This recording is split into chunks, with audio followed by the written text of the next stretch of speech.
condução dos trabalhos, uma mesa tão rica e, ao mesmo tempo, tão polêmica. Parabenizar os doutores Sérgio Cabral, William Gale, Marco Espírito, pelas brilhantes palestras e tão diversificadas. E agora nós temos a honra de ter a nossa primeira palestra magna, trazendo aqui o notável e notório professor Araquém de Assis, dos mais destacados processualistas brasileiros de sua história. Professor, é com muito prazer que passo a palavra ao senhor, mas primeiramente ao doutor André Luiz Maluf, que vai aqui funcionar como uma espécie de mediador de sua fala. Muito obrigado. Bom dia a todos.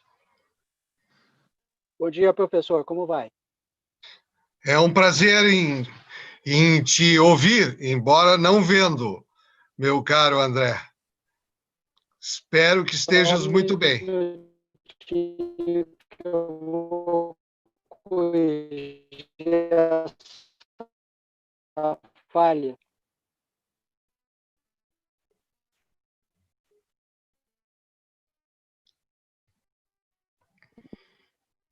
Estamos corrigindo.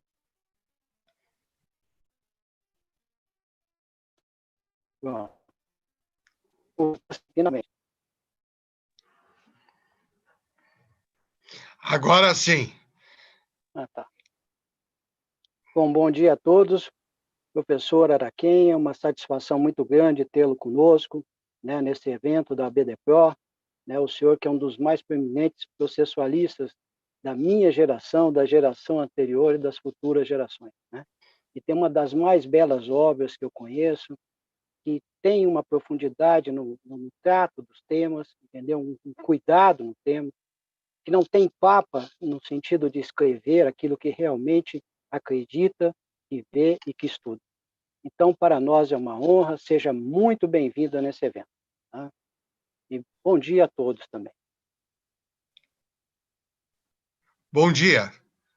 Em primeiro lugar, agradeço o convite, é uma honra participar desse magno evento da Associação Brasileira de Direito Processual e, embora no meio virtual, manter contato com queridos colegas e amigos como o professor André Maluf, com quem convivi intensamente em mais de uma oportunidade na sua cidade natal, embora não tivesse a honra de recebê-lo em Porto Alegre. Bem, o tema de que fui incumbido é o das medidas executórias atípicas. É um dos aspectos que mais polêmica provocou após a vigência do Código de 2015 e, na verdade, sintoma da crise dos limites políticos do ordenamento jurídico. Ou seja, não basta que as promessas do direito material sejam realizadas. Para muitos, é preciso ir além. E para explicar isso, precisamos recorrer, mais uma vez, à teoria geral do processo e entender por que se executa, o que é executar e quais são os limites dessa atividade. A meu ver, é muito simples explicar por que se executa.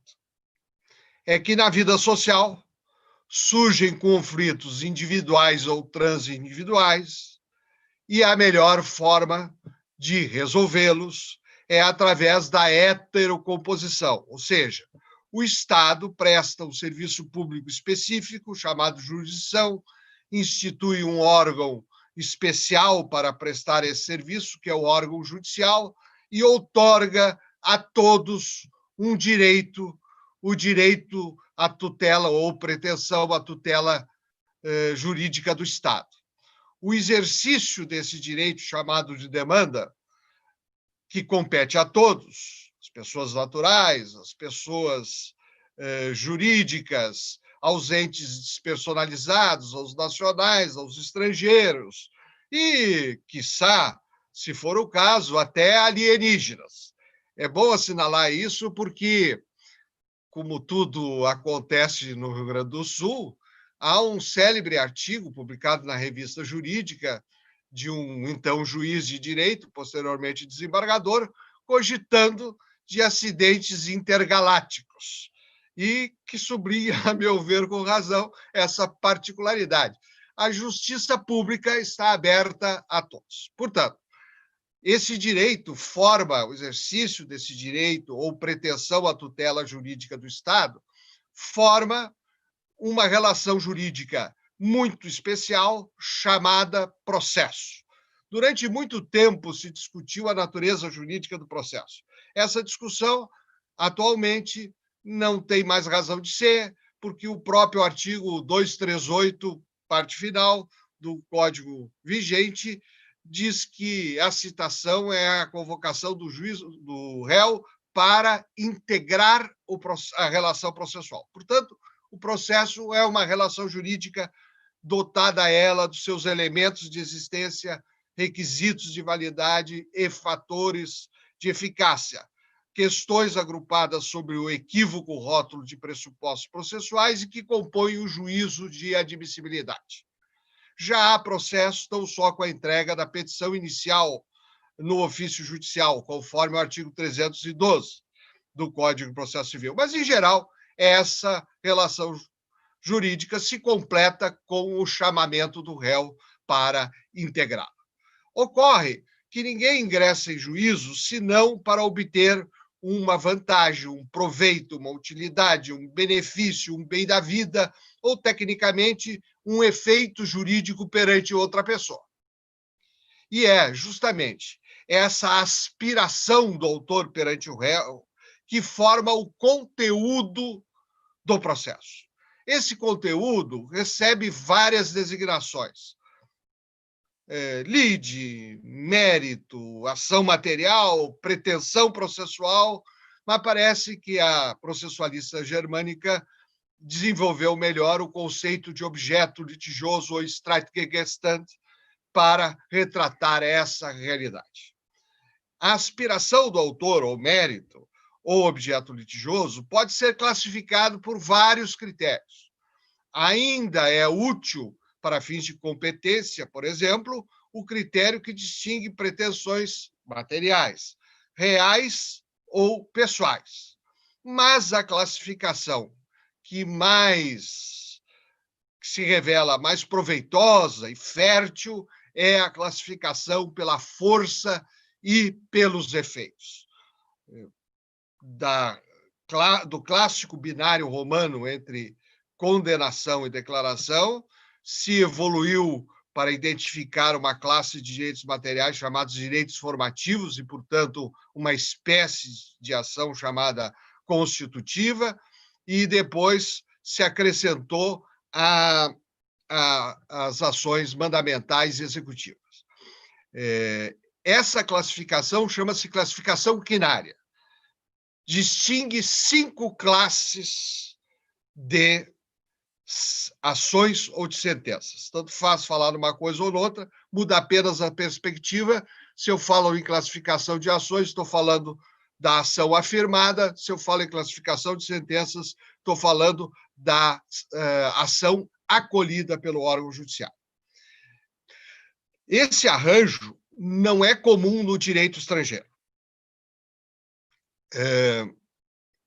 pois prevalece a classificação que distingue apenas 3 espécies: declarativa, constitutiva e condenatória.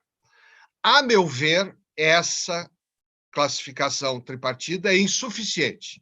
Não explica determinadas espécies, como, por exemplo, a ação nascente do contrato preliminar, atualmente prevista no artigo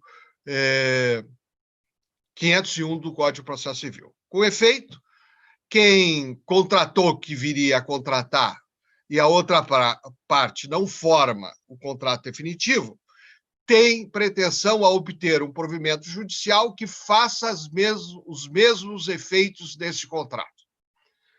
Ao comentar esse dispositivo ainda na vigência do Código de 1973, descartou-se a natureza declaratória, descartou-se a natureza constitutiva, porque não se trata de direito formativo, mas sim de obrigação, a obrigação de prestar declaração de vontade para formar o contrato definitivo, e, por fim, descartou-se a figura da condenação, porque não havia execução depois.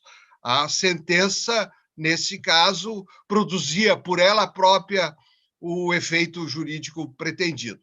Razão pela qual um conspícuo processualista brasileiro, nosso estimado mestre, professor Humberto Eudório Júnior, declarou que se trata de uma sentença autossatisfativa. Ora, se a classificação de 3 espécies, e num caso concreto surge uma quarta, indomável e não adaptável às outras 3, então, na verdade, são 4 e não 3. É por isso, pela possibilidade de realmente abranger toda a fenomenologia das ações e sentenças, que a classificação quinária ela é a melhor. Há um outro ingrediente que é preciso explicitar, no sentido de que nenhuma ação, na verdade, é pura. Por isso se fala em classificação pela força e pelos efeitos. Há uma força, ou seja, aquilo que corresponde à aspiração principal do autor, mas o órgão judiciário, para alcançar esse bem da vida, faz outras operações. Por exemplo, ação de despejo de A contra B. É evidente que A não move a ação de despejo pelo prazer de dissolver relações de locação. Ele quer algo mais. O que o autor A pretende? Recuperar o imóvel locado. Por isso, a força dessa ação ela é executiva. Mas, para recuperar o imóvel locado, o juiz, claro, declara o direito à retomada, dissolve o contrato de locação, e aí nós temos declaração e constituição. Se esse contrato estiver averbado no álbum imobiliário, manda, e aí temos o efeito mandamental, manda cancelar a averbação e assim por diante. Segundo Pontes de Miranda, era possível atribuir pesos de 1 a 5, 5 para a força e 1 para o efeito menos relevante, de modo que a soma fosse sempre 15. Eu, particularmente, conta-se uma célebre butade de Pontes de Miranda a esse respeito, que lhe perguntaram, sim, embaixador, Pontes de Miranda nunca foi professor, gostava de ser chamado de embaixador e efetivamente foi embaixador do Brasil, além de desembargador, do Brasil na Colômbia. Mas, embaixador, como é que o senhor chegou a essa conclusão e a ponderação dos pesos na sua classificação das ações? Teria respondido Pontes de Miranda. Bem, passeava eu com Alberto Einstein na Ringstrasse de Veneza quando percebi que as ações poderiam ser classificadas dessa maneira. Bom, isso está fora do alcance, bem, pelo menos do meu alcance, porque pode haver algum ouvinte que seja também proeficiente em física. Mas o certo é que, se não é possível identificar todos os efeitos em todos os casos, é possível sim, e é verdade, que nenhuma ação apresenta uma única força. Há outros efeitos e, portanto, toda ação, toda sentença é um feixe de efeitos. Mas o que nos importa, e finalmente estamos nos aproximando do assunto, é que é o momento em que o bem da vida é entregue ao vencedor. Relembrando, é possível, para cada uma das 5 classes, identificar, em termos gerais, um efeito. A saber, a declaração corresponde certeza, a Constituição, Estado Jurídico Novo, a condenação, título executivo, à execução, intercâmbio patrimonial, ao mandamento ordem. Mas, quando esse efeito é concretamente alcançado ao devedor? Ora, nos dois primeiros casos, a formulação da regra jurídica concreta, que corresponde à função de conhecimento do processo civil, é bastante. Ou seja, se A pleiteia a declaração de inexistência da relação jurídica com B e ganha, já obteve a sentença. É verdade que, nesse caso particular, isso só se origina com o trânsito em julgado, porque não há, perdoe-me o truísmo, certeza incerta, ou seja, um provimento com força declaratório recorrível é ainda incerto. Portanto, não pode ter outorgado o bem da vida a certeza. Por isso mesmo, no meu modo de entender, a coisa julgada material é a eficácia declaratória da sentença, algo que se agrega posteriormente ao esgotamento das vias recursais, segundo a fórmula tradicional alemã. Mas, nos outros casos, na Constituição, é certo que posso separar efeito do trânsito julgado. Assim, se A pretende se separar de B, no momento que sai a sentença, já se produz o efeito de separado. É mais ou menos consensual, na literatura processual, de que o efeito da declaração e o efeito da Constituição são entregues de per si pela formulação da regra jurídica concreta ao vencedor. O que não acontece nos outros três casos. Se A pretende ver reparado o dano que sofreu provocado por B e ganha R$5.000, a formulação da regra jurídica concreta, de per si, não lhe recompõe o patrimônio. Se A pretende despejar o seu inquilino B e ganha, isso não significa que o imóvel está desocupado. E, finalmente, se A pretende, por exemplo, retificar o registro de nascimento, de certo não quer a ordem em abstrato, quer a ordem concretizada, ou seja, quer obter, após as operações materiais respectivas, uma nova certidão para os fins de direito. Portanto, nesses três casos, é flagrante que a formulação da regra jurídica concreta é um passo, constitui o trabalho de gabinete do órgão judiciário, mas não é ainda o passo decisivo. Concebe-se, evidentemente, o cumprimento voluntário. Nada obsta que o condenado pague, que o inquilino desocupe, e, no caso do exemplo do registro civil, o registrador não tem interesse jurídico, prático, de qualquer outra natureza, de descumprir a ordem do juiz. Mas, se o cumprimento voluntário fosse inevitável, o nosso assunto não iria adiante. Na verdade, o cumprimento voluntário é eventual. E, por isso, precisaremos de uma outra atividade, que é o trabalho de campo, que implicará deslocamento forçado de pessoas e de coisas, a fim de adequar a realidade, o mundo real, ao comando judiciário, ou seja, a regra jurídica concreta. Então, aí já temos uma noção sumária que seja do que, por que se executa. E, principalmente, o que é executar. Ou seja, uma coisa é a formulação da regra jurídica concreta. Essa é uma atividade intelectual sempre possível. Ouvi com muita atenção a palestra que me precedeu, por exemplo, sobre o princípio da cooperação, e, em linhas gerais, concordo plenamente com a ideia de que a cooperação é um princípio vazio de sentido. A meu ver, os sujeitos do processo desempenham determinado papel e por isso cooperam, ou seja, o autor age, o réu reage e o juiz decide. Mas achar que o autor e o réu vão convergir nos seus interesses é de um irrealismo que não me parece razoável, nem sensato, nem imagino como alguém possa formular esse tipo de tese. Mas, enfim, a formulação da regra jurídica é uma atividade intelectual.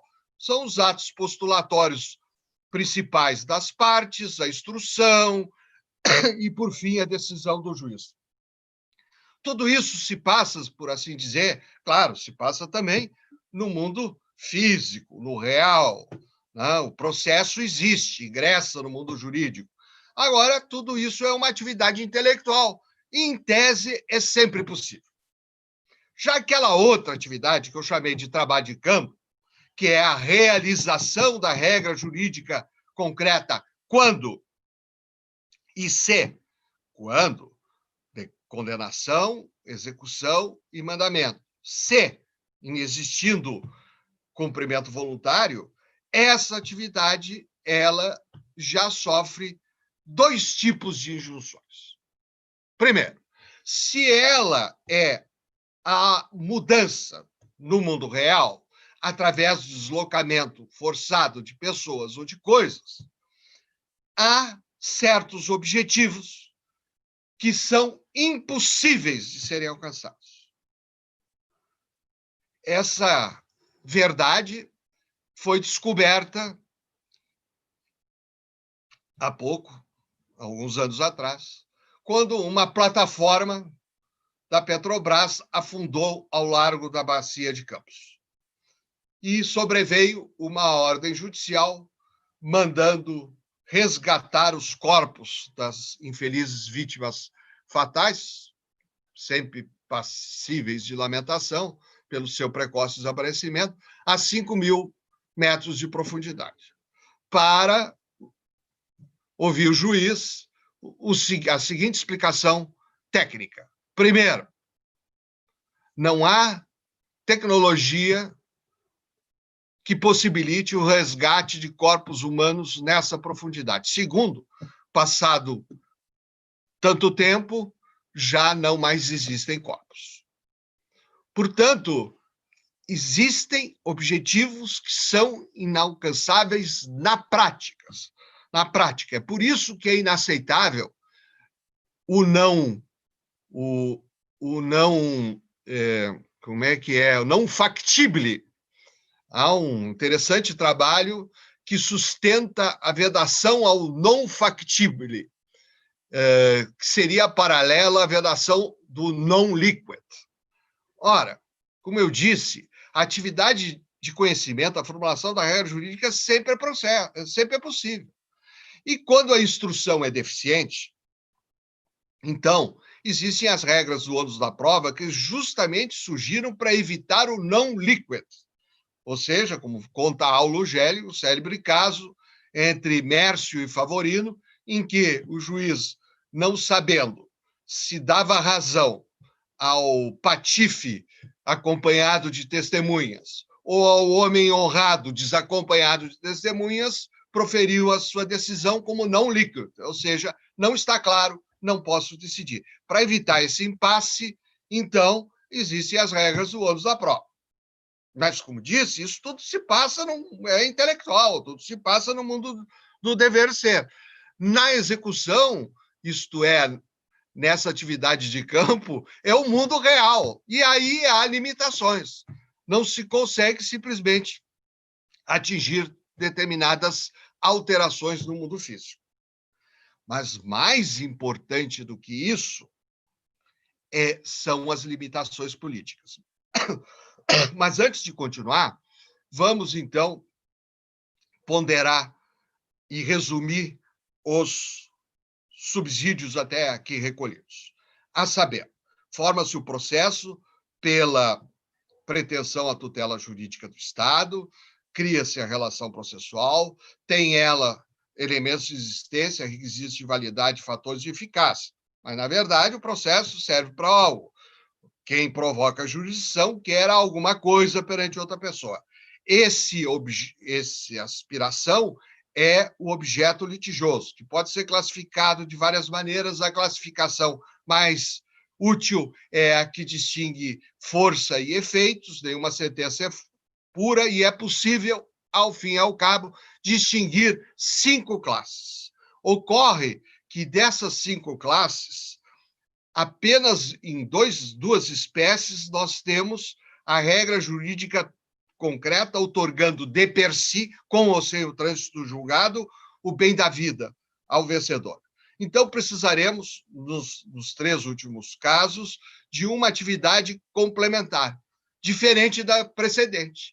Enquanto na precedente, que é a chamada cognição, o juiz formula a regra jurídica concreta, na execução ele vai realizar, quando isso é necessário, essa regra jurídica concreta. E, por se tratar não de um trabalho intelectual, não de um trabalho de gabinete, mas de um trabalho de campo, há limites. Em primeiro lugar, práticos. Em segundo lugar, políticos, e aí é que entra o nosso tema das medidas executivas atípicas. É que a execução se humanizou ao longo do tempo. A primeira modalidade de execução, a manus injectio romana, era pessoal. Ou seja, o devedor era preso em praça pública durante 3 dias, instado a pagar. Se não pagasse, era reduzido à escravidão do credor. E havendo pluralidade de credores, a lei das 12 tábuas prescrevia que parte secando. Durante muito tempo, os romanistas controverteram qual o significado dessa expressão. A tese de doutoramento do ministro Moreira Alves, do Supremo Tribunal Federal, já há muito tempo aposentado, foi justamente sobre esse assunto, defendendo ele a percepção de que se tratava de um impedimento ao sepultamento. Mas depois se descobriu um livro de um autor já mencionado, Aulo Gélio, que teria, acompanhando o pai, também ele pretor romano, visto a manus injectio e o parte secando.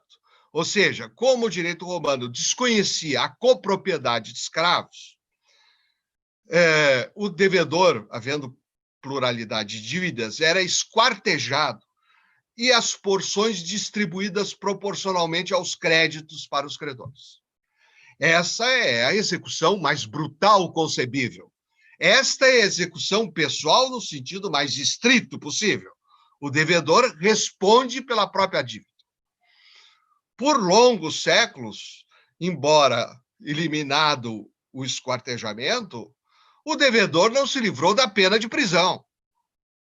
A prisão correicional, ela existia no Império Brasileiro. Uma lei de 1870 permitia que o patrão prendesse o empregado faltoso para que ele viesse a desempenhar as suas atividades, dentre outras hipóteses legais. Tudo isso, todavia, foi varrido pelos ventos do liberalismo. A contrainte par corpus desapareceu, inclusive na França, subsiste apenas entre nós, residualmente, no caso da dívida alimentar. Mas é certo que é uma longa evolução pela humanização. E do ponto de vista dogmático, essa humanização, ela se estampou na distinção que usualmente se faz entre dívida e responsabilidade. Ou seja, a dívida é pessoal, mas a responsabilidade é patrimonial. Ou seja, no caso de o devedor não cumprir a obrigação, responderá unicamente o seu patrimônio.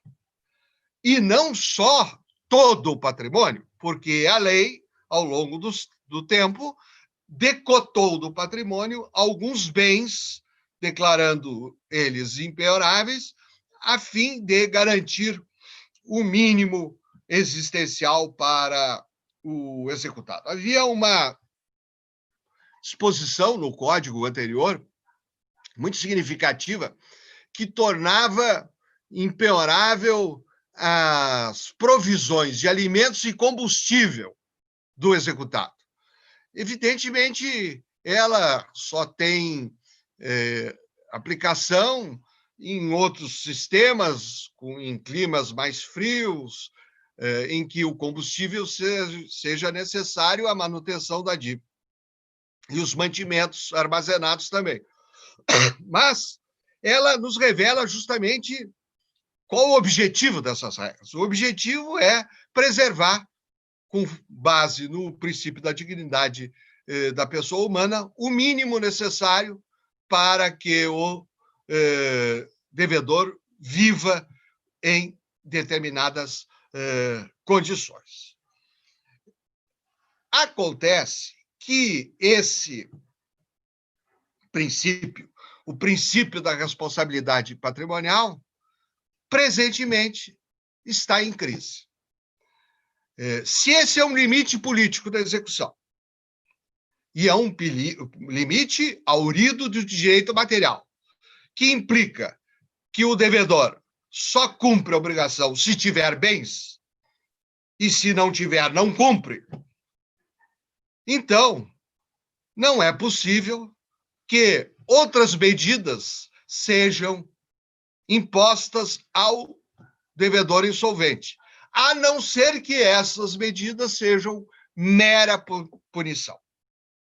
E esse é o problema. Como dito no início, parece que um determinado discurso que desenvolveu entre nós, e eu estou de pleno acordo, precisamos retornar a Aristóteles, precisamos colocar os pés no chão, precisamos deixar de ser tão nefelibatas achando que o processo pode ir além do direito material, que o processo demiurgicamente nos entregará o que o direito material não nos permite alcançar e nem quer nos entregar, que é justamente premir o executado para que pague, ainda que não tenha o bem. Todos os casos conhecidos de aplicação das medidas atípicas são, fundamentalmente, casos de exasperação com um devedor que, como dizia Manuel de Almeida e Souza, o grande lobão do direito reinol do século XIX, burlão e enliçador. Quer dizer, é o executado que deve ir posta nas suas redes sociais que está passeando com a namorada em Aruba. Isso, naturalmente, exaspera o exequente e desgosta a pessoa investida na função judicante. Mas não há o que fazer a esse respeito rigorosamente de acordo com o princípio da responsabilidade patrimonial. Ou localizamos os bens do executado ou não localizamos. Se ele não os tem realmente, ou os não tem porque ocultou e os meios disponíveis não logram alcançá-lo, então, de acordo com a limitação política da execução, ele não pode ser atingido por outras providências.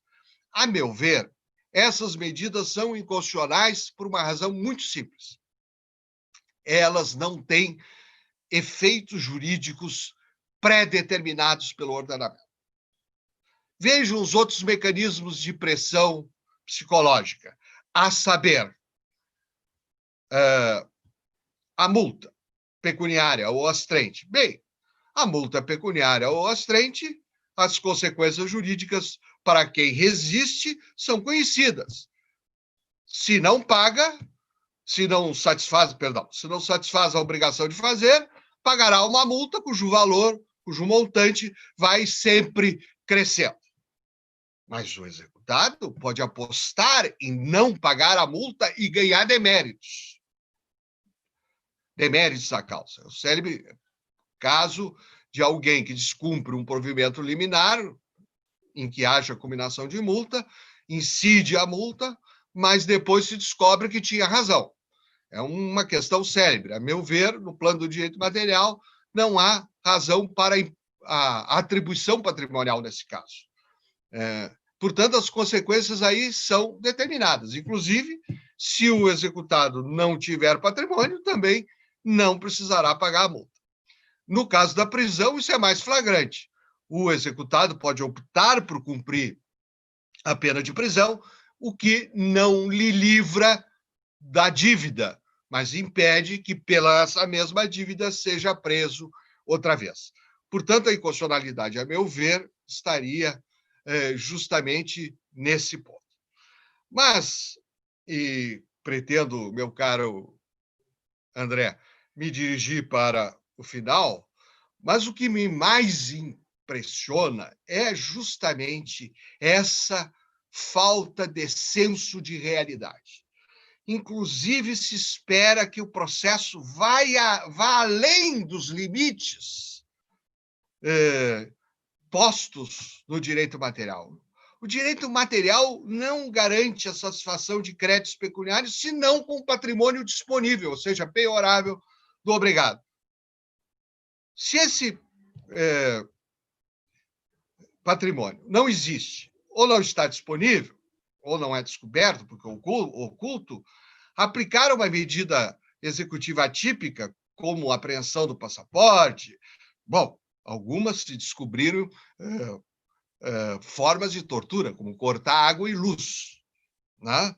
Não faltará quem defenda a ideia de colocar o devedor de ponta cabeça. Já há quem defenda que ele pode ser confinado.